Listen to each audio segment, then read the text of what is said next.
La Escuela de Reiki Joan Piquer patrocina Sapiens.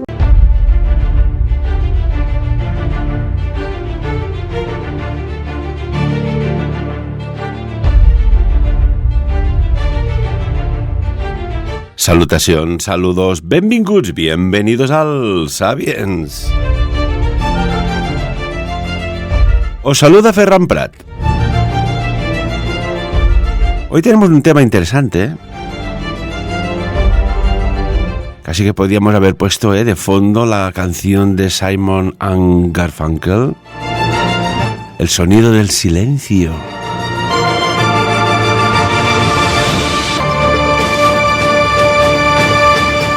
Pues sin más, vamos a saludar a Alicia Casas. Alicia, buen día, buenos días, ¿qué tal? Buenos días, Ferran, gracias por invitarme a tu programa. También os habéis despertado en Moyà a esta temperatura. Marca aquí fuera del estudio de radio, en este momento, en este preciso momento, 9 grados bajo cero. ¡Guau! Pues en Moyà tenemos 2 grados bajo cero en estos momentos. ¿Qué te parece? Bueno, pues no está mal, no está mal. La verdad es que esta ola de frío está diezmando un poco. Es curioso, cuando venía a la radio me he encontrado una persona que siempre va con el pañuelo en la nariz, como mocosete, ¿sabes? Y digo, ¿qué? Dice, oye, lo que me dijiste tienes razón. Y digo, ¿qué te dije? Pues cuando haga frío, que respire por las fosas nasales, que se destaponen, se descongestionen. Dice, mira qué bien respiro. Digo, hombre, ¿ves? Para algo sirve el frío también. O sea, consejos de estos de la abuela. Alicia Casas, eres terapeuta, eres investigadora sobre campos a veces que quedan un poco, ¿cómo decirlo? Así, en segundo plano del día a día, ¿no? Y has hecho un libro, eres autora de La sanación silenciosa. ¿Cuánto silencio necesita nuestra mente para tantas cosas, verdad? Y tanto que sí. El silencio es nuestra dimensión más fundamental y tal vez la más sanadora también. Sin duda. Si te parece, vamos a hablar de tu libro, que recomendamos su lectura, pero cuando acabemos la entrevista seguro que aún gusta más. Hablas de, pues una experiencia agotada. ¿A qué te refieres en tu libro? Bueno, a ver, el libro trata sobre la raíz del sufrimiento, la aceptación y el silencio interior. En el libro aparece mi experiencia personal como ejemplo de que el sufrimiento esconde una llave a la liberación. El sufrimiento esconde honestidad. Entonces, la raíz del sufrimiento siempre proviene de la falta de aceptación del momento presente, de luchar con lo que es, de negarnos a aceptar la realidad tal cual es. Entonces, aceptar el sufrimiento es llevarlo a la máxima honestidad.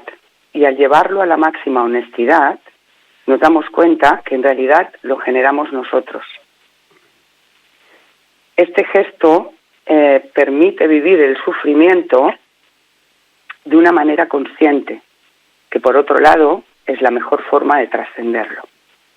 Porque Alicia, cuando estamos hablando de sufrimiento, a veces allí es como un buffet libre, ¿no? Se pone todo, pero yo recuerdo que a veces hay que disociar las cosas, ¿no? El sufrimiento, ¿qué es en este caso, no? Porque el dolor normalmente tiene una base física o biológica. ¿El sufrimiento qué es? Bueno, el dolor forma parte de la vida. Una vida sin dolor es inimaginable, realmente. Y en el momento en que rechazamos este dolor, aparece el sufrimiento. Digamos que el sufrimiento es una resistencia a lo que nos está pasando. Sufro porque no quiero aceptar el momento presente, no quiero aceptar la propuesta de la vida. Y a partir de ahí se genera el sufrimiento. La base del sufrimiento siempre está en el pensamiento. Siempre va unida a una interpretación acerca de lo que me pasa. Es decir, una cosa es lo que me pasa y otra cosa es lo que me cuento acerca de lo que me pasa. Y generalmente la mayor dificultad nunca viene del hecho en concreto, sino que viene de este relato que yo genero acerca de lo que me pasa, acerca de lo que está sucediendo. ¿Qué te ocurrió a ti personalmente y que supongo y como has dicho, te dio pues el punto de partida para escribir tu libro? Claro. Mira, yo era una mujer que estaba encerrada en un profundo sufrimiento. Yo empecé a tener episodios de angustia y de depresión con 24 años.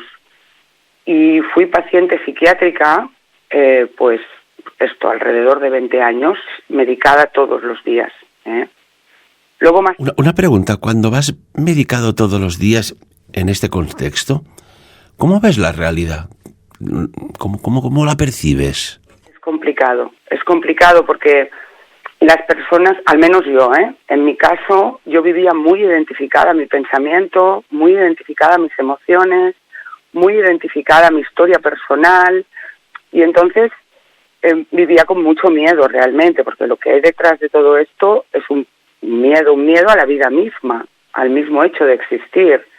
Y entonces la vida se ve como un lugar muy hostil, como un lugar pues que te amenaza, ¿no?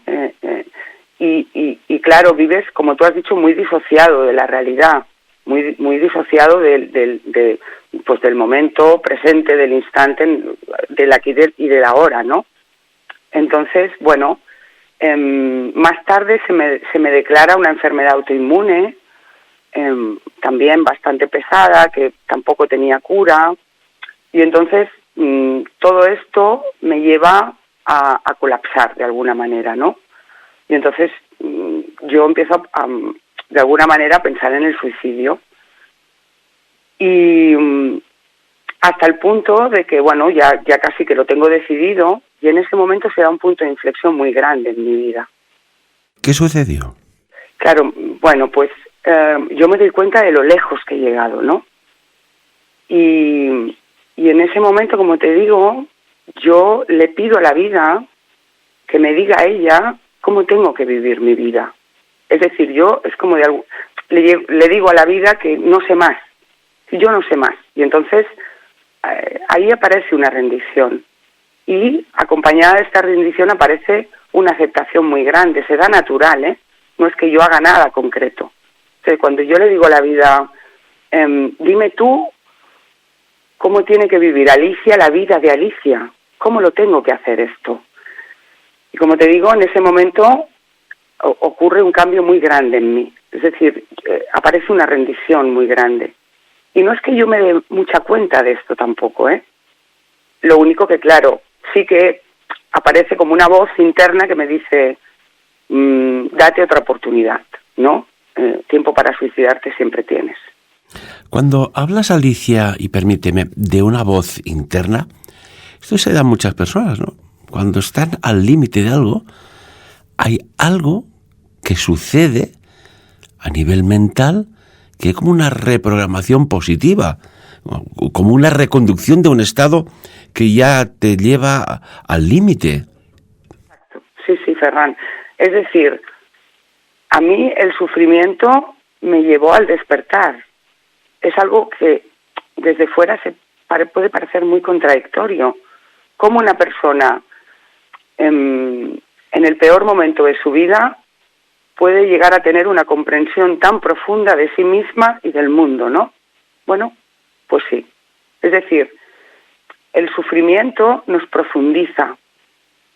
De alguna manera, cuando atravesamos situaciones difíciles, estas situaciones nos brindan la oportunidad de descubrir en nosotros una paz y una quietud que supera todo entendimiento. Entonces, en ese momento, yo obviamente no cometo suicidio y como te digo, mi vida empieza a cambiar de manera muy sutil, muy orgánico todo. Yo tampoco no me doy mucha cuenta, pero empiezo a dejar de luchar tanto con lo que me pasa. Ya no tengo la inquietud de cambiar las cosas a mi favor, ya no pretendo que la realidad se ajuste a lo que yo quiero, y al poco tiempo aparece el despertar, ¿no? Una noche de agosto del año 2016, pues bueno, el día transcurrió más o menos con normalidad y bueno, yo estaba ya en la cama, hojeando un par de libros, siempre me ha gustado mucho leer, y de pronto aparece una luz blanca en los ojos que me ciega completamente. Por segundos no puedo ver nada. A continuación escucho un freno en mi cabeza, pero un freno como el de un coche, literal. Y los pensamientos desaparecen. Y entro en un enorme silencio. Yo en ese momento no sé lo que me está pasando y lo primero que me viene es me he muerto.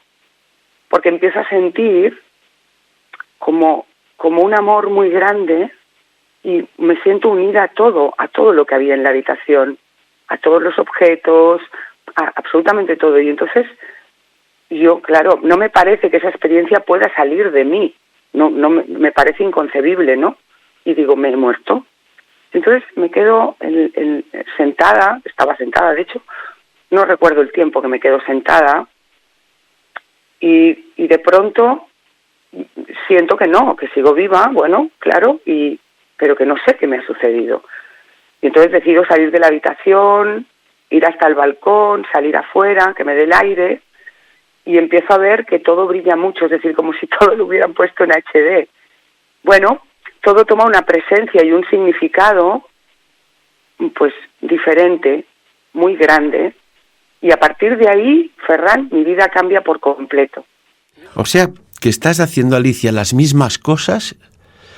Había un estado pues de profunda ansiedad, angustia, sufrimiento, y sucede aquello inexplicablemente, y hay ese punto de inflexión, y Alicia empieza a ver, me ha gustado mucho lo que has dicho en HD, es como a veces el que siempre lleva gafas y se las quita y ven borroso y se las pone, ¡uy, qué bien se ve!, ¿no? Debía suceder algo similar, ¿no? Algo similar, exacto, sí. Es como que apareció una realidad ante mí que siempre estuvo ahí, pero que yo antes no veía. Es decir, el pensamiento no me dejaba tocar esta realidad, no me dejaba percibirla. Y entonces quiero dar un dato que creo que me parece importante, y es que en el momento en que aparece esta experiencia, a los pocos minutos yo sé que me curo de todas mis dificultades. Esa noche yo ya no me tomo la medicación que me tengo que tomar. ¿Cómo lo sé? No lo sé, no sé explicar por qué lo sé. Y una pregunta, si te tomabas medicación había un seguimiento médico, supongo que en este caso de un psiquiatra. ¿Qué te dice él cuando hay esta recuperación espontánea? Exacto, sí. Bueno, yo en aquel momento soy paciente del Hospital Universitario de Bellvitge y del Hospital Clínico de Barcelona. Y al cabo de 2 meses de esta experiencia, yo tengo que ir a una revisión. Y bueno, me hacen las pruebas, etcétera, y cuando me recibe la doctora en la consulta, me dice, Alicia, ¿qué estás haciendo?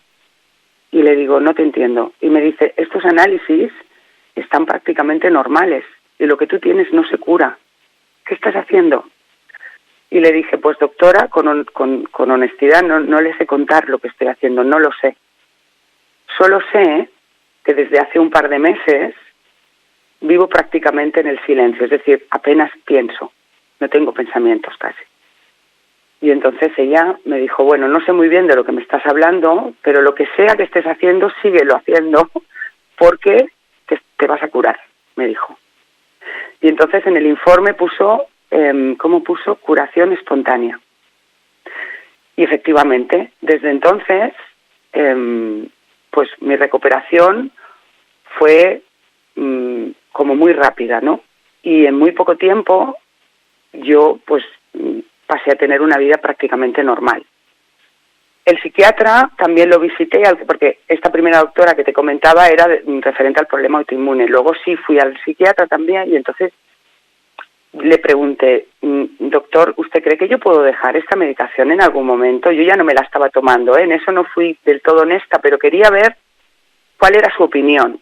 Y él me dijo, no la podrás dejar nunca. Llevas más de 20 años tomando esto. Me dijo, probablemente no.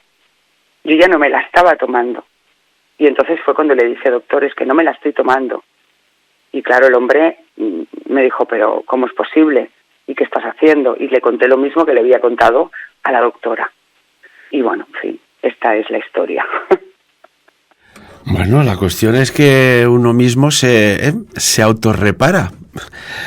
Y, por ejemplo, en tu libro hablas del pulsar esencial. Cuéntanos, ¿a qué te refieres con este concepto?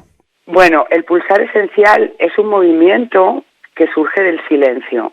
Digamos que la energía primera es el silencio, la energía anterior a todo. Es decir, sin silencio no habría mundo. Por lo tanto, el silencio es la primera energía. Y el silencio no evoluciona, no nace, no muere, se mantiene en un punto muy estable siempre. Y a partir de ahí nace el pulsar esencial, que da forma a las formas. Este pulsar, digamos que es un movimiento de expansión y de contracción. En la vida hay dos movimientos fundamentales, que es hacia afuera y hacia adentro.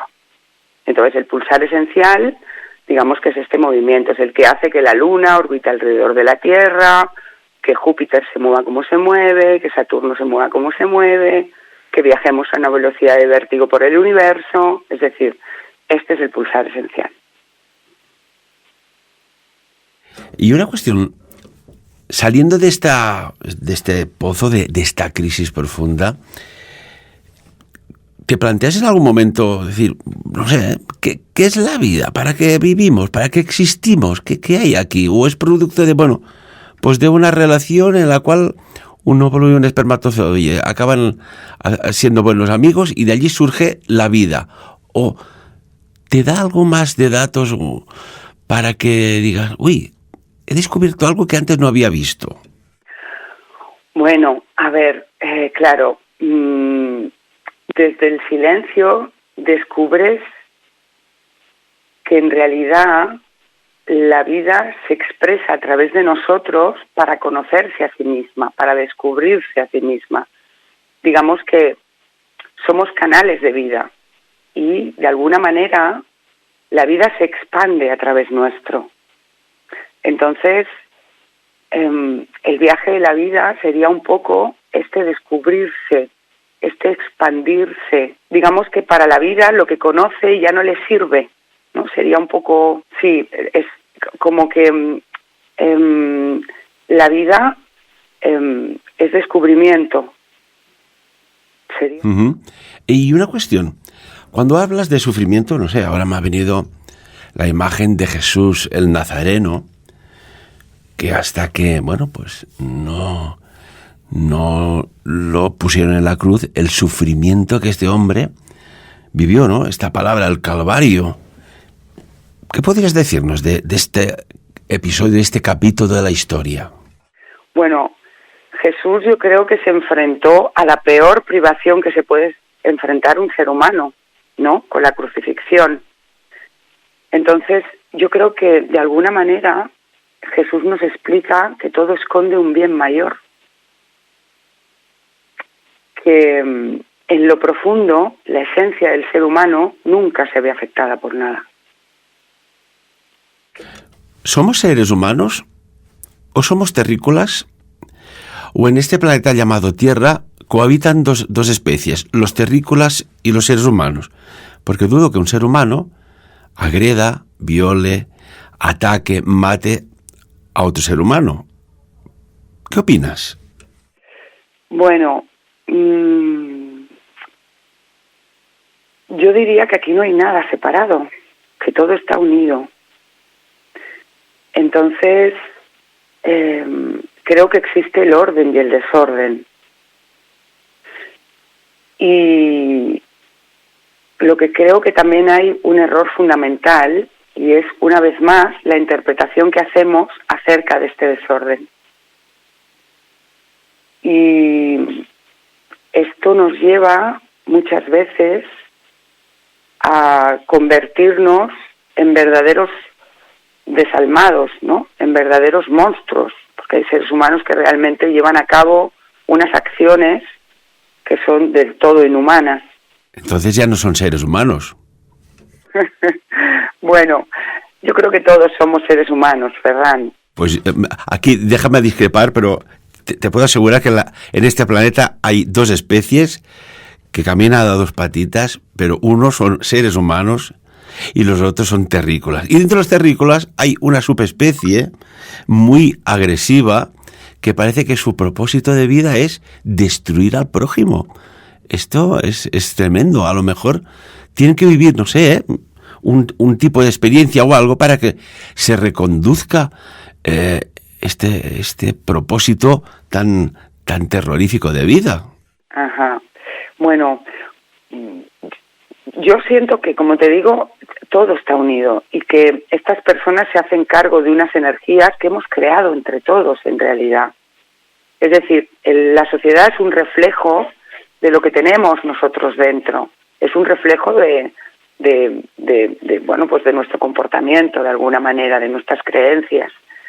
Y, bueno, hay personas, pues eso, que se hacen cargo de unas energías que, como te digo, al final hemos creado entre todos, y que la manera de trascender esto, desde mi punto de vista, es no rechazando estas energías, ¿no? Es no creando separación entre el otro ser humano y yo. Seguimos, porque esto nos daría un debate muy interesante. En tu libro, La sanación silenciosa, hablas... Caray, es que se nos vuela el tiempo. Que me ha recordado un poco aquel maravilloso filósofo, que era más que filósofo griego, Sócrates, y hacía unos razonamientos sobre el 500 antes de Cristo, aproximadamente, 400, 500 antes de Cristo, que decía, solo sé que no sé nada. Y tú en tu libro también dices esto, ¿no? No sé nada. ¿Qué quieres decir con no sé nada, Alicia? Nada, claro, porque fíjate, cuando entras en el silencio, no hay nada que te cuente quién eres, ni qué está pasando, ni si lo que está pasando es bueno o malo, o si te conviene o no te conviene. Claro, desde el silencio, digamos que todo el punto de referencia cae en cuanto a creencias hablo, ¿no? Y entras en un espacio de no saber. En ese espacio emerge un conocimiento que no es conceptual, que no se rige por palabras, ¿no? Sino que es una certeza, ¿no? Es, digamos que aparece el saber eterno, ¿no? De alguna manera. Entonces, el conocimiento siempre es limitado, ¿no? El espacio más significativo que puede habitar un ser humano es este no saber.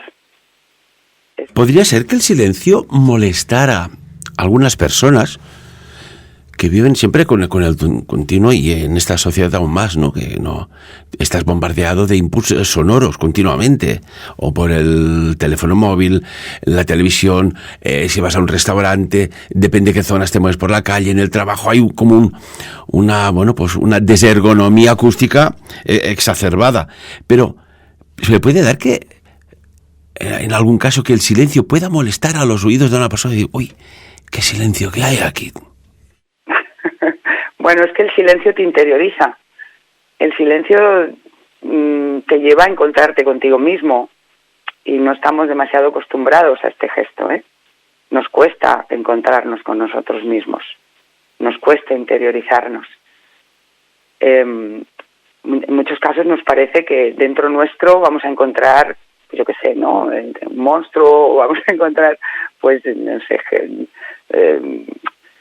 como estados que nos van a dar mucho miedo, que no vamos a saber llevar adelante.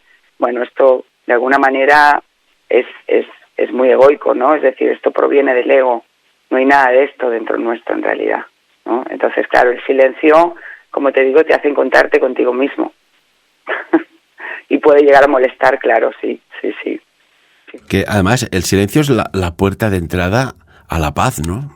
En los estados de paz, que dudo que muchas personas que nos escuchan hayan vivido esta experiencia, al menos solo un día en su vida, que es vivir en un estado de paz. Imagínate, ¿no? Bueno, ¿dónde podemos encontrar tu libro? Bueno, aquí ya lo tenemos, ¿no? Pero las personas interesadas, Alicia, ¿dónde pueden adquirir tu libro? Claro, el libro, bueno, salió a la venta este pasado 8 de febrero, ya está en librería y en plataformas, en internet, en Amazon, etcétera, ¿eh? O sea que soy casi de los primeritos en comentarlo, ¿no? Y eres el primero, Ferran, el primero, es la primera entrevista. Sí, que hago. Muchísimas gracias, Alicia. Pues que sea un éxito, que sirva para ayudar, porque a veces cuando vives una experiencia sin ser escritor, pero después te volcas a escribir, y esto lo he visto con muchos años en muchísimas personas, aportas elementos de ayuda que ahí están en unas hojas, puede ser ahora digitales o aún en formato papel, para ayudar. Pues qué maravilla y qué reconocimiento por parte mía a vuestro doble esfuerzo. 1, salirse de una situación, y 2, ser valientes y plasmarlo para ayudar al prójimo. Felicidades, Alicia. Muchísimas gracias, Ferran. Muchísimas gracias. Y amigos y amigas, como siempre, descubriendo, aportando esta neodivulgación, otra manera de divulgar. Al menos lo intentamos desde Sapiens. Recordad que el silencio es el único que contesta las preguntas del pensamiento. Como siempre, que cada uno saque sus propias conclusiones.